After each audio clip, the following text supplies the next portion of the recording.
1000 ہیں اور ادھر 313 ہیں، وہاں لشکر ہے، وہاں ساز و سامان ہتھیار اور وہ ہتھیاروں سے لیس ہیں، اور یہاں تلوار بھی نہیں، تیر بھی نہیں،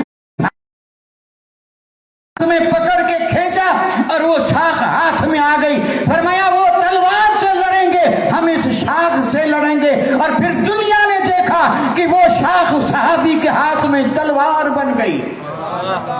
اگر یقین ہو تو شاخیں تلوار بن جاتی تو بہت خراب ہے۔ ظاہر بات ہے باپ اور باپ کی بیٹی سے محبت، اب آپ اندازہ فرمائیں، ادھر بیٹی کا حال یہ، اور ادھر دین اور ادھر مسلمان۔ میرے آقا نے حضرت عثمان غنی سے کہا بدر میں مت چلو، تم میری شہزادی کے پہاڑ ہیں، اور وہ پہاڑ چمکتے ہوئے ریت کا پہاڑ ہے، اور اس پر جب بھی نظر ڈالو تو لگے کہ نور چھنک رہا ہے۔ آج بھی دن میں بھی ایسے لگے کہ ریت نہیں ہے بلکہ سونا ہے، اور کہتے ہیں فرشتے یہیں اترے تھے، فتح ہو گئی۔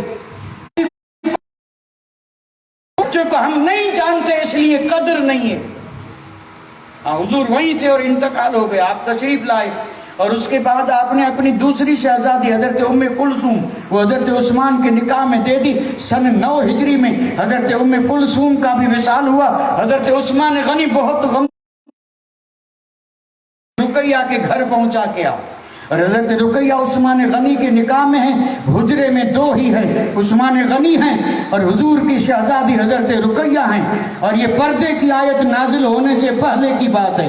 اور حضرت اسامہ جب وہ تحفہ لے کر کے پہنچے اور جا کر بڑھ کر کی شان اور کیا کہ حضور فرما دیں کہ عثمان غنی حالانکہ حضرت ابراہیم خلیل اللہ نبی ہیں، حضرت عثمان غنی نبی نہیں ہیں، لیکن حضور نے فرمایا یہ ان کے مشابہ ہیں۔ مشابہت سے مراد وہی حسن ہے، جمال ہے، اور وہی شرم مجہز و جیش الاسرت فی رضا الرحمن ذوالنورین، یہ آپ کے القاب ہیں۔ اب ہم جب معنی ہی نہیں جانتے تو القاب کا پتہ کیا کہ یہ ہے کیا؟ عمر گزر گئی سنتے، بچے تھے تب، ظاہر بات ہے لوگوں میں بیٹھنا اور طریقے سے، گھر میں بیٹھنا آزاد ہے آدمی چاہے جیسے بیٹھے۔ حضور بیٹھے ہیں آرام سے، اور پھر اپنی دھن میں پنڈلی سے کپڑا ہٹ گیا، صدیق اکبر آئے، ابو بکر صدیق آئے، اجازت مانگی، میرے آقا نے فرمایا آپ اسی حال میں رہے، عمر بھی آئے آپ اسی حال میں رہے، اور جب عثمان آئے تو آپ نے اپنا کپڑا بھی درست کیا اور سنبھل کر کے بیٹھے۔ سبب کیا ہے؟ حدیث اٹھا کے دیکھیں، حضور کے کلمات ہیں، یہ شان عثمان غنی کی خود مصطفیٰ بیان کر رہے ہیں۔ کیا میں اس سے حیا نہ کروں؟ کیا میں، اب میں پر وہ حضور فرما رہے ہیں کیا میں